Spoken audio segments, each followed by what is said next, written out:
Assalamualaikum warahmatullahi wabarakatuh. Perkenalkan, kami dari kelompok 5 yang beranggotakan Muhammad Asep Maulana, Nazela Fani Yahaya, dan Rizka Antika. Di sini kami akan menjelaskan mengenai analisis studi kasus di ruang kelas. Kasus 1. Bayangkan jika Anda adalah seorang guru matematika di kelas 6. Saat ini, Anda hendak menyampaikan materi mengenai matematika sosial, yakni mencari nilai rata-rata. Untuk memudahkan peserta didik dalam memahami pembelajaran, Anda mencoba untuk membuat urutan atau langkah-langkah yang perlu diikuti oleh peserta didik agar dapat mencari nilai rata-rata pada sebuah soal. Anda meminta kepada peserta didik untuk mengerjakan soal yang Anda berikan. Hasilnya, peserta didik mampu mengerjakannya dengan benar, sesuai dengan langkah yang telah Anda siapkan. Beberapa saat kemudian, Anda meminta kepada peserta didik untuk mengulangi soal yang sama tanpa melihat urutan pengerjaan soal, dan peserta didik mampu mengerjakannya dengan benar. Menurut Anda, apa yang membuat peserta didik mampu mengerjakan soal dengan baik pada percobaan kedua tanpa melihat urutan atau langkah pengerjaan soal? Peserta didik mampu mengerjakan soal dengan baik tanpa melihat langkah pengerjaan soal karena mereka memahami konsep dasar secara mendalam, bukan hanya menghafal langkah-langkahnya saja. Kemudian, latihan dengan pengulangan soal yang sama juga dapat memperkuat pemahaman mereka.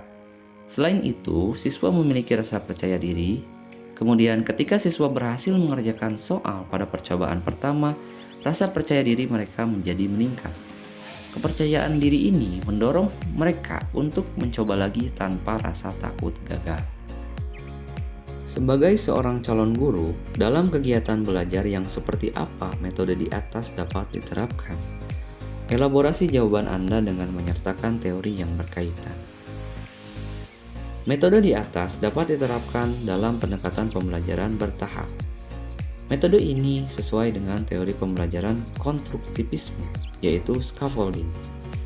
Dalam pendekatan scaffolding, guru memberikan dukungan kepada peserta didik pada awal pembelajaran. Kemudian, mengurangi dukungan tersebut secara bertahap sehingga mereka mampu menyelesaikannya secara mandiri. Pada kasus ini, guru pertama-tama memberikan langkah-langkah yang jelas, kemudian membiarkan mereka menyelesaikan soal yang sama tanpa melihat urutan, sehingga akhirnya mereka memahami dan dapat mengerjakan bentuk soal yang baik. Kasus 2. Rina adalah seorang guru di kelas 1 SD. Sebagian besar peserta didiknya belum bisa berhitung dengan lancar. Rina sedang memikirkan cara yang sesuai untuk membantu setiap peserta didik menyelesaikan tantang belajarnya. Menurut Anda, apa yang dapat Rina lakukan untuk membantu peserta didiknya sesuai dengan tahapan perkembangan usia? Strategi yang dapat dilakukan Rina adalah 1. Menggunakan alat bantu konkret, seperti misalnya kancing atau manik-manik. Dengan begitu, mereka dapat belajar melihat, meraba, dan menghitung objek nyata, karena pengalaman langsung membantu memperkuat pemahaman tentang angka dan operasi perhitungan dasar. 2. Menggunakan permainan edukatif seperti ular tangga agar proses menghitung menjadi lebih menarik dan menyenangkan. 3. Menggunakan lagu dan gerakan. Rina dapat memperkenalkan lagu terkait perhitungan ataupun gerakan yang dilakukan saat berhitung, karena anak di usia tersebut responsif pada musik dan gerakan. Mengapa Anda menyarankan hal tersebut? Elaborasi jawaban Anda dengan menyertakan teori yang berkaitan. Karena pendidikan yang diberikan kepada peserta didik harus sesuai dengan tahapan perkembangannya. Hal ini sesuai dengan teori perkembangan dari Piaget yang menyatakan bahwa perkembangan kognitif anak usia 7-11 tahun berada di tahap operasional konkret. Mereka belajar melalui pengalaman nyata dan manipulasi fisik karena belum mampu memproses konsep abstrak secara penuh. Kasus 3. Made adalah seorang guru yang mengajar di salah satu sekolah negeri wilayah Bali.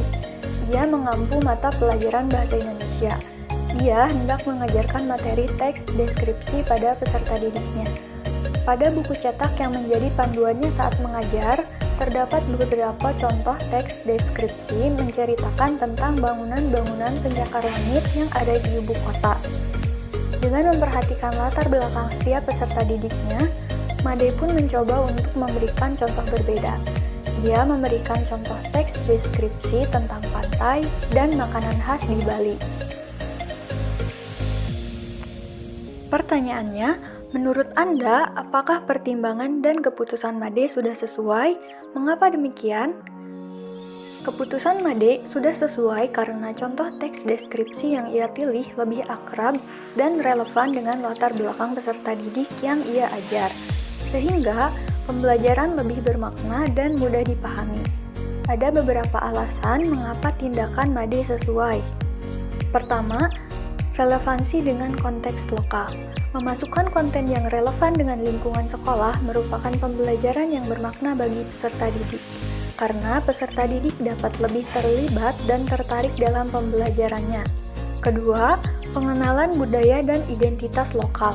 Peserta didik diberikan kesempatan untuk lebih memahami budaya dan identitas lokal mereka.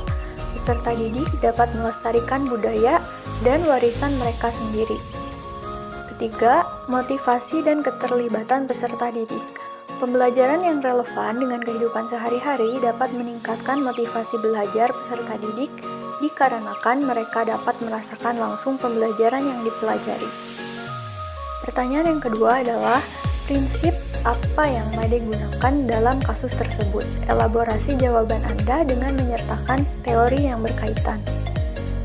Prinsip yang digunakan sesuai dengan pendekatan kontekstual atau contextual teaching and learning, di mana materi ajar disesuaikan dengan lingkungan sehari-hari peserta didik.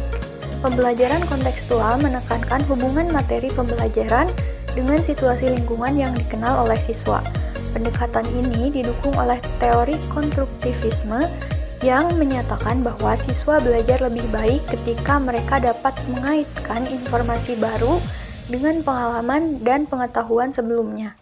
Dengan memilih contoh yang relevan dengan budaya lokal, Made menciptakan kondisi di mana peserta didik dapat lebih mudah mengkonstruksi pengetahuan baru. Sekian yang dapat kami sampaikan. Mohon maaf apabila banyak terjadi kekurangan. Kami dari kelompok 5 pamit undur diri. Wassalamualaikum warahmatullahi wabarakatuh.